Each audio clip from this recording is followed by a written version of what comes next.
Hey, this is Chris, keeping it real, facts over fear. How you doing? And so, there's something that doesn't make sense to me. Maybe you can help me figure it out.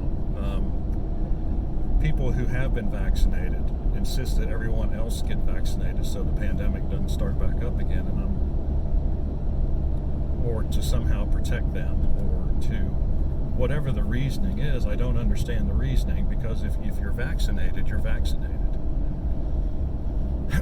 And I guess you could say that, it's only 95% effective.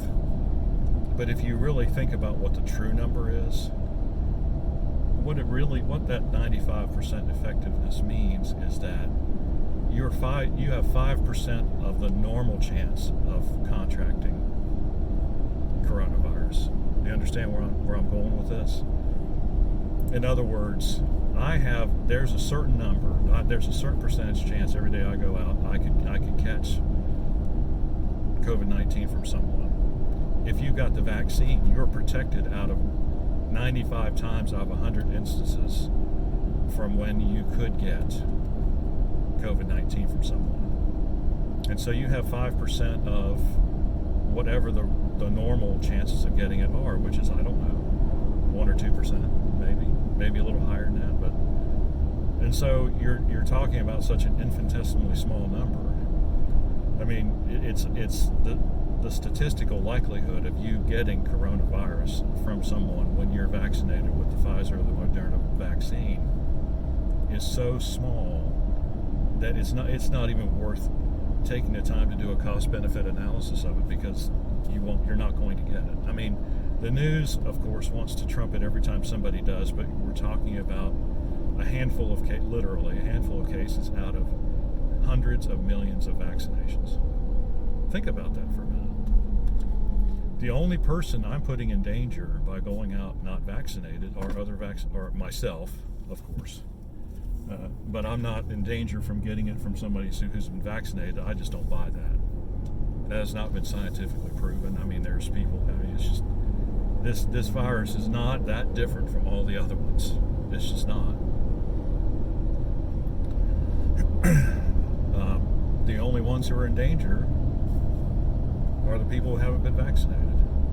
And so, if you've been vaccinated, so what's the deal? I mean, I don't, this whole idea that we all have this moral imperative to get the vaccine, I find to be somewhat ridiculous. You have a moral responsibility to do a lot of things, but getting a vaccine is not one of them. It's much more of a moral responsibility to just, live a good life and help your fellow man, do all these other good things for other people. But getting the vaccine is not one of them. And, I hate to sound like a broken record, but this is not an approved drug. It's simply not. Now, on the day it becomes an approved drug in about another year, which is how long it's going to take to do the follow-up studies to make sure there's no long-term, then I'll consider it. And I'll probably get it. But I'm not going to get it now just because somebody's clamoring for me to get it. That's kind of dumb.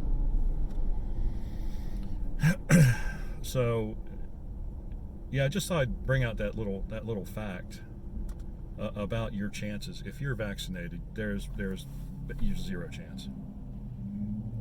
That shouldn't even be an equation that's going through your head. Later on today, I think I'm going to do a video about the death rates among the different age groups, which is another good reason not to bother getting the vaccine.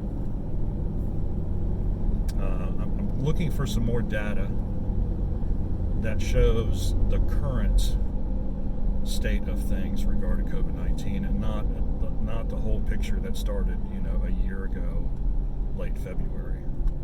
It's like, what is the state on the ground right now? A lot of people died initially from this disease, but I don't know where to find the stats to say, well, okay, how many people?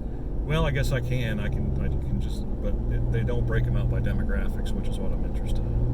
Yeah, I can find out how many people have died in the last month, but I don't know what their demographics are. So I'm going to have to see if I can find that. All right, got any questions or comments? Leave them in the section below. Like and subscribe. I appreciate when you do. We'll see you on the next fact-filled video.